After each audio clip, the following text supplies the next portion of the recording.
Olá, hoje falamos de refugiados com Teresa Amial. Fique connosco.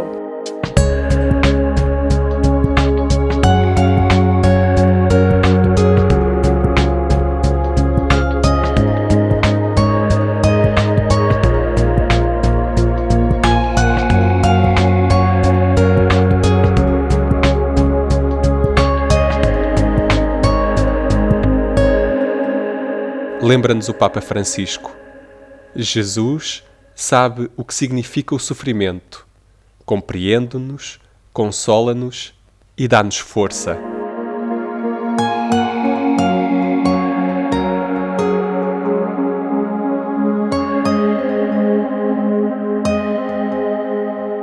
Bem-vindo ao Caminho de Emaús. Dia 20 de junho é o Dia Mundial do Refugiado. Teresa Amial escreveu um livro para ajudar os mais pequenos a perceberem melhor o que vive quem foge do seu país. Por isso, hoje conversamos com ela.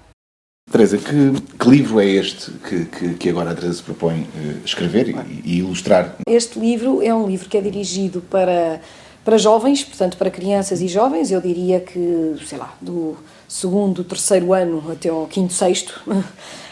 E é um livro que tem como grande objetivo ajudar as crianças que no fundo são confrontadas, até porque vêm o telejornal com os pais, etc., são confrontadas com esta terrível realidade dos refugiados e, portanto, no fundo é ajudá-las a elas e às famílias, que muitas vezes são quem acaba por ler com as crianças, a perceber melhor, por um lado, o que é que se passa e, por outro lado, acima de tudo, promover uma cultura de abertura, de acolhimento e de construção da paz. Pronto, esse é o grande objetivo deste livro, que conta a história de uma família refugiada.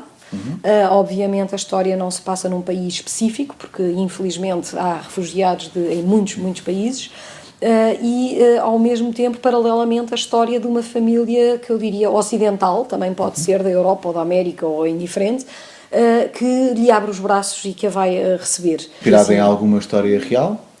Sim, de certo modo. Portanto, aquilo que me levou a escrever este livro foram testemunhos muito pessoais. Portanto, para além de tudo aquilo que é terrível que nós vamos ver na televisão, todas estas histórias e o drama humano dos refugiados tornou-se para mim muito concreto e muito real através da experiência do meu sobrinho Pedro Rochemel, que é aliás o ilustrador do livro, que oferece as ilustrações do livro, e que esteve como voluntário da PAR, portanto a Plataforma de Apoio aos Refugiados, em Atenas. E ele ia-nos contando um bocadinho da sua experiência e houve uma fotografia de uma menina que para mim, na minha cabeça, é a Miriam, do livro, e que me tocou imensamente. Portanto, todas aquelas histórias dramáticas, mas também ao mesmo tempo o olhar, o sorriso que aquela menina conseguia ter. E, portanto, eu desde aí passei a rezar todos os dias, ainda hoje, não é? Portanto, eu rezo todos os dias por todos os que sofrem, muito especialmente pelos refugiados, e quando rezo pelos refugiados, na minha cabeça está aquela criança que inspirou a história.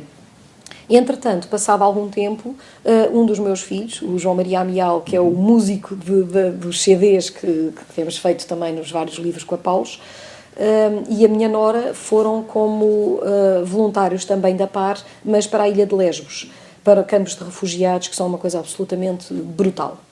E, portanto, as coisas que eles me contaram tornaram tão mais concreto realmente o drama humano, porque os três diziam a mesma coisa, que é, os pobres, esses não conseguem sequer sair lá da Síria ou do Afeganistão, ou seja, do que for. Esses estão lá a morrer ainda agora, neste momento, debaixo das bombas.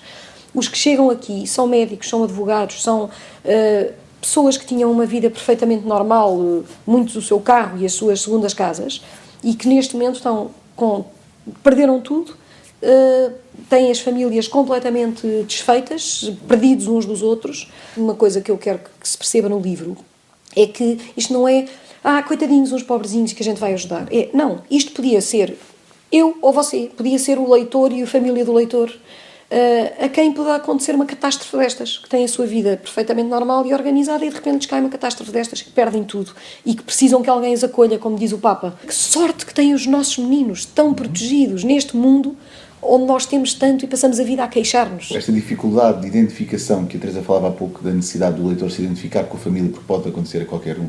Sim. Esta dificuldade de identificação pode ser também aquilo que de alguma forma dificulta o acolhimento? Sim, eu penso que há aqui assim duas coisas. Obviamente que a maior parte dos refugiados são muçulmanos, portanto há essa diferença. Há a diferença da maneira como se vestem, e há uma ideia, infelizmente, de que os que vêm para cá são terroristas que vêm pôr bombas, quando a enorme maioria dos refugiados são mulheres e crianças, por exemplo. É uma coisa que nós não temos muito bem a noção, na verdade. E eu penso que é precisamente que é muito importante de perceber que realmente são... obviamente que pode haver terroristas que vêm de lá, como nós podemos ter aqui em Portugal ou em França criminosos que não são terroristas, são simplesmente assaltantes e que podem ser violentos também, pronto. Mas a maior parte das pessoas são pessoas perfeitamente normais, pessoas ótimas, pessoas que no fundo, muitas delas gostariam muito de um dia poder voltar para o seu país e ajudar a reconstruir a sua terra, porque eu acho que não há nenhum imigrante que, se puder, não volte a casa. Agora, o drama é o que se passa neste momento e, como diz o Papa, agora é que é preciso estender a mão. Fazemos aqui um pequeno intervalo na conversa com Teresa Amial. No Minuto do QET de hoje, Joana Veigas responde agora à pergunta: onde estão os limites do mercado livre? Diante das dificuldades económicas, o ser humano, por vezes, acaba por ter que abdicar da sua própria dignidade. Estamos a falar em situações como o ser humano em si, em que o próprio ser humano, às vezes, pelas suas dificuldades económicas, acaba por ter que sujeitar quer à prostituição, quer a diversos tipos de exploração. Falamos também a nível de limitações ao nível da saúde, em que nem todo o ser humano tem a possibilidade de aceder a todo o tipo de tratamentos. Para além disso, é importante nós frisarmos que há bens que não têm preço, mas que têm um grande valor para o próprio ser humano. Valores como o da amizade, do amor, do perdão e a própria família, entre muitos outros. Fica o desafio que sejamos capazes de proteger a nossa dignidade e que em momento algum sujeitemos os outros a vender a sua própria dignidade.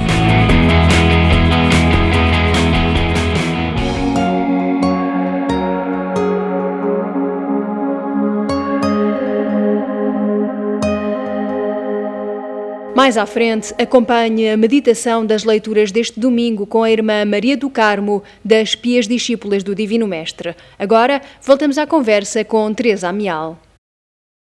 As crianças, que são na prática o alvo principal deste livro, não é? As crianças podem também desempenhar, ainda que se calhar de forma inconsciente, um papel de sensibilização dos próprios pais para estas questões dos refugiados. Sim, eu penso que por duas razões. Primeiro, ao ler o próprio livro, muitos meninos, como eu digo, são os pais que leem com elas e, portanto, eu tenho esperança de que o próprio livro ajude a chegar. E a outra coisa é que as crianças têm um espírito de abertura fantástico. Para eles é muito mais natural, e aliás nós vemos, eu sou diretora também de uma creche, de uma IPSS, onde há crianças de todas as cores.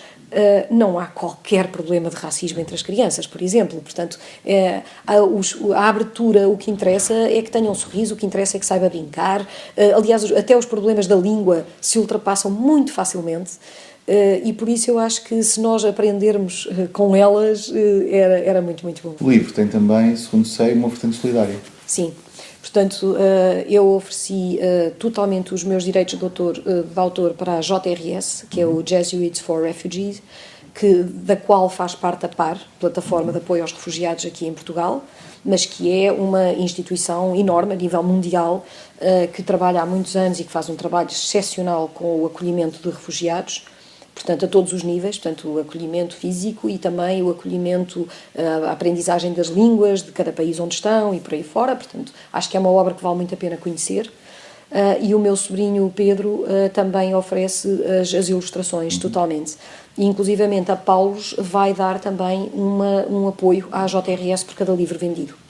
Falámos muito de refugiados, houve uma altura em que não se fazia mais nada, depois parece que o assunto desapareceu um bocadinho. Sim, passou de moda. Exato, passou de moda. Totalmente. Estas iniciativas também, de tempos a tempos, vão ajudando também a que as pessoas não se esqueçam que o problema continua tão ou mais grave do que quando se falou muito. É isso mesmo.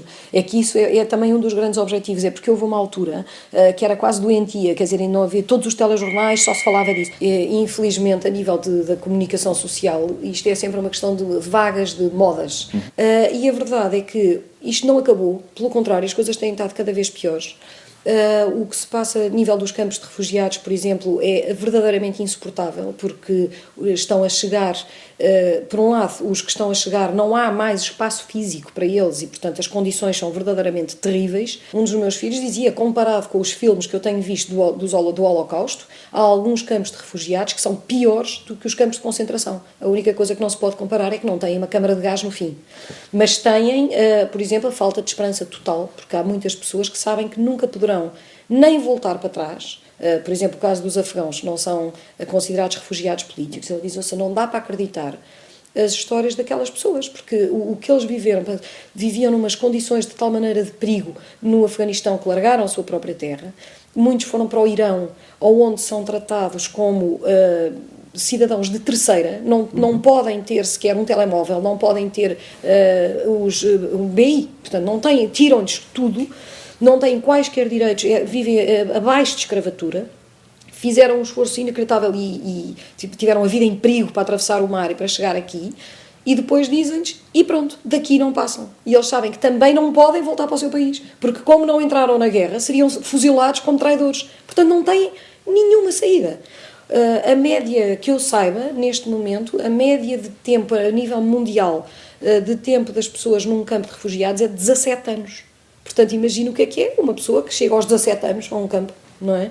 E, portanto, passa a maior parte da sua vida num campo de refugiados. Portanto, eu acho que uma das coisas mesmo que eu acho que eu tenho de esperança num livro é que não é uma coisa momentânea, é uma coisa que se mantém na livraria e, portanto, que ao longo do tempo possa continuar a ir fazendo esta chamada de atenção que tem que ser constante e que realmente o Papa tem sido um grande exemplo, porque para ele as coisas não são de modas e, portanto, nunca cala a sua voz, não é? E era isso que gostava que as pessoas, quando terminassem de ler o livro, ficassem? Sim, aquilo que eu gostava muito que as pessoas percebessem antes de mais que realmente é preciso fazer um esforço, é que não é fácil, obviamente que não é fácil. Nós temos também a nossa vida, a nossa organização de vida, os nossos esquemas e é muito difícil abrir as portas, é sempre muito difícil, portanto, obviamente que implica um esforço da nossa parte. Mas aquilo que eu gostaria era que as pessoas percebessem primeiro que vale a pena, que é aquilo que Deus nos pede, que é aquilo que nós gostaríamos que nos fizessem a nós próprios e aos nossos filhos se um dia precisássemos, e ao mesmo tempo que percebessem que nós podemos fazer qualquer coisa. Isto não é um problema político e é também um problema dos políticos, mas é também um problema nosso. E, portanto, nós podemos fazer qualquer coisa. E daí a importância, por exemplo, de dar a conhecer obras como a JRS, para perceber que nós, no nosso país, também podemos fazer alguma coisa para ajudar os refugiados. Continuamos no Caminho de Emaús com o tema Frágil dos Quírios. A chuva levará o sangue que a luta deixou derramar.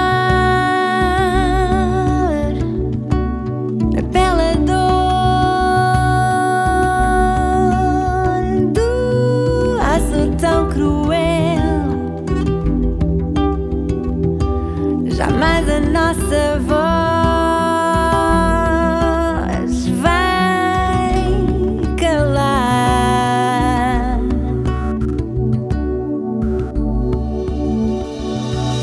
Um ato assim pode acabar com uma vida e nada mais, porque nem mesmo a violência destrói ideais. Há gente que não sente que o mundo assim ficará frágil demais.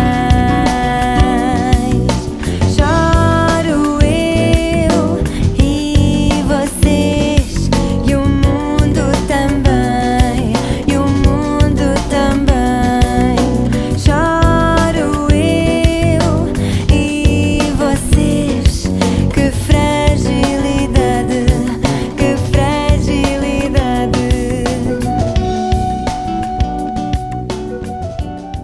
Rezou assim o Papa Francisco em Fátima: Senhor, a única possibilidade de exaltação que tenho é que a vossa mãe me pegue ao colo, me cubra com o seu manto e me ponha junto do vosso coração.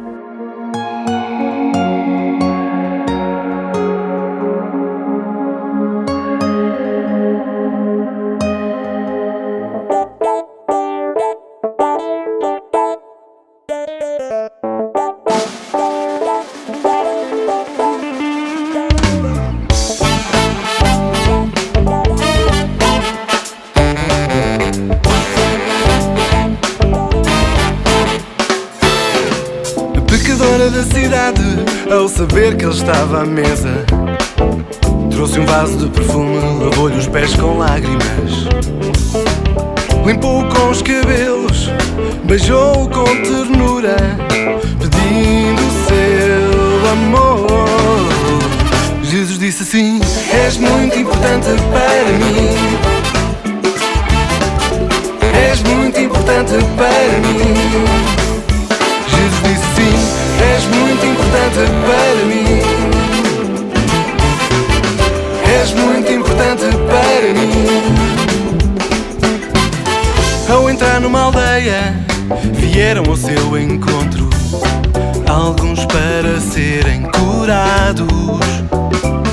Um dos leprosos acercou-se, caiu a seus pés, pedindo a sua cura.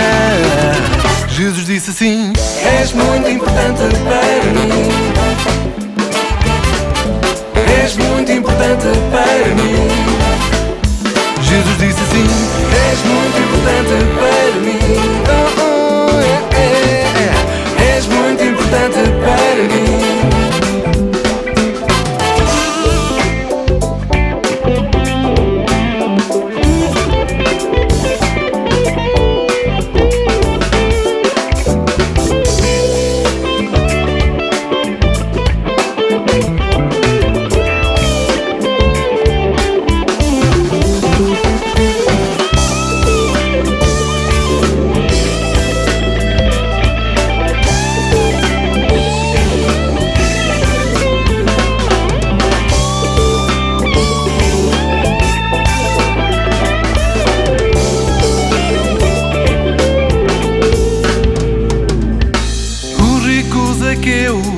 Um chefe de publicanos que passava todo o tempo a desviar, a enganar por ser pequeno, subiu a uma árvore para ver Jesus.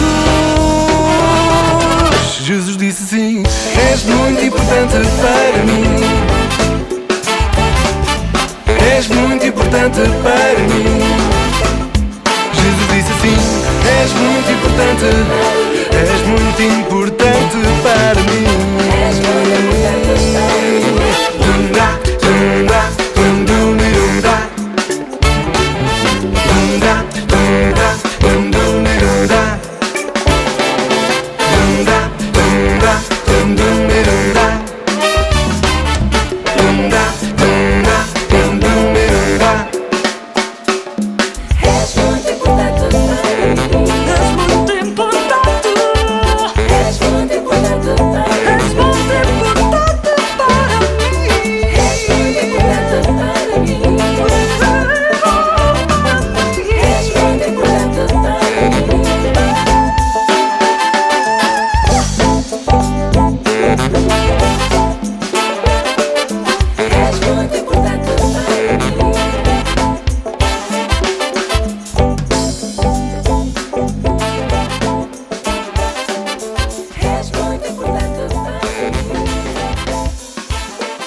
Meditar a Palavra com António Fonseca.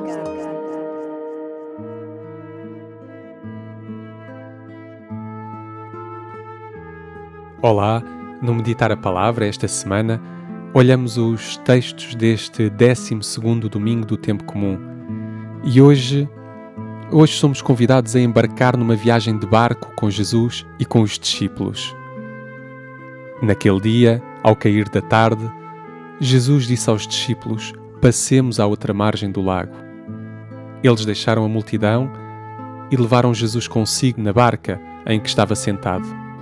Levantou-se então uma grande tormenta e as ondas eram tão altas que enchiam a barca de água. Jesus, à popa, dormia com a cabeça numa almofada. Parece estranho imaginar Jesus a dormir, sem se importar com os discípulos, sem se importar com a tempestade. E também nós, tantas vezes e em tantas tempestades da nossa vida, podemos ter a ideia de que Deus está a dormir, de que Deus não se preocupa connosco, com as nossas dificuldades. Também nós podemos dizer, como os discípulos: Mestre, não te importas que pereçamos? Não te importas com a morte? Não te importas com os meus sofrimentos, com o meu medo, com a minha doença? A resposta é sim. Jesus importa-se connosco. Para Ele, tudo o que trazemos no coração lhe diz respeito, e foi isso que Ele fez ao acordar, naquele dia, na barca com os discípulos. Jesus levantou-se, falou ao vento imperiosamente e disse ao mar: cala-te, está quieto. E o vento cessou e fez-se uma grande bonança. Jesus acalma a tempestade porque se importa com os discípulos e porque se importa com a vida de cada um de nós, de todos nós, sem exceção. Jesus ama-nos e Ele está connosco em todas as circunstâncias da vida. Esta foi a garantia que Ele nos deu e Ele não falha. Jesus está connosco, seja qual for a tempestade que estejamos a atravessar. Mas também no meio dos desafios, também no meio dos problemas do dia-a-dia, Jesus pergunta-nos: por que estás tão assustado? Ainda não tens fé? E pode ser que a nossa fé seja de facto pequenina, duvidosa, mas para Jesus isso não é um problema. Para Jesus isso não é um problema. É precisamente da nossa pequenez, das nossas dúvidas, das nossas incertezas, que Ele quer fazer caminho connosco. É a partir daí que Ele começa. Quem é então este homem que até o vento e o mar lhe obedecem? Quem é Jesus? Podemos dar muitas respostas, se calhar muitas decoradas, aprendidas ao longo dos anos na catequese, na igreja, mas tentando esquecer tudo isso, quem é Jesus? Consigo ver na minha vida a sua presença, a sua companhia? São Paulo, na segunda leitura deste domingo, lembra-nos que Cristo morreu por todos. Sim, Jesus entregou a sua vida por cada um de nós. Se eu fosse a única pessoa do mundo, Jesus teria morrido por mim para me salvar e para me resgatar. E por isso, eu sou e todos nós somos uma nova criatura. Jesus ama-me. Ele morreu, ressuscitou e está vivo, aqui e agora. Confiemos-lhe toda a nossa vida, todas as circunstâncias da nossa vida. E digamos-lhe: Jesus, Filho de Deus, meu amigo, meu irmão, obrigado por me amares infinitamente. Acalma as tempestades do meu coração e ajuda-me a ser testemunha do teu amor e da tua paz.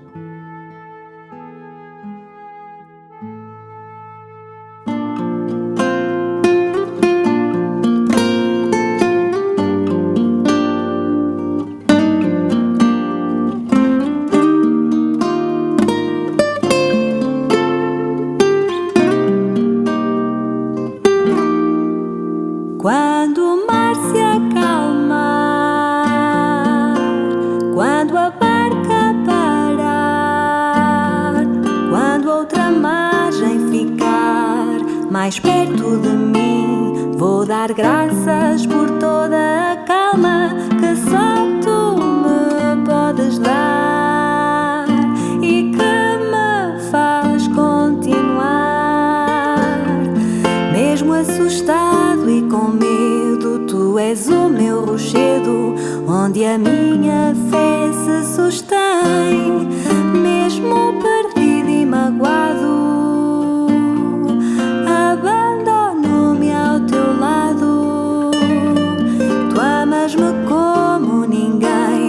meu Senhor, minha lei. Sabes que eu não consigo desistir de te amar. Com a voz de Claudine Pinheiro, chegamos ao fim deste Caminho de Emaús de hoje. Foi um prazer estar consigo. Marcamos encontro para a semana. Até lá. Mestre, estamos perdidos. Onde está a vossa fé? Mestre, estamos cansados. Onde está a vossa fé? Mestre, estamos desanimados. Onde está a vossa fé? Mestre, estamos indecisos. Onde está a vossa fé?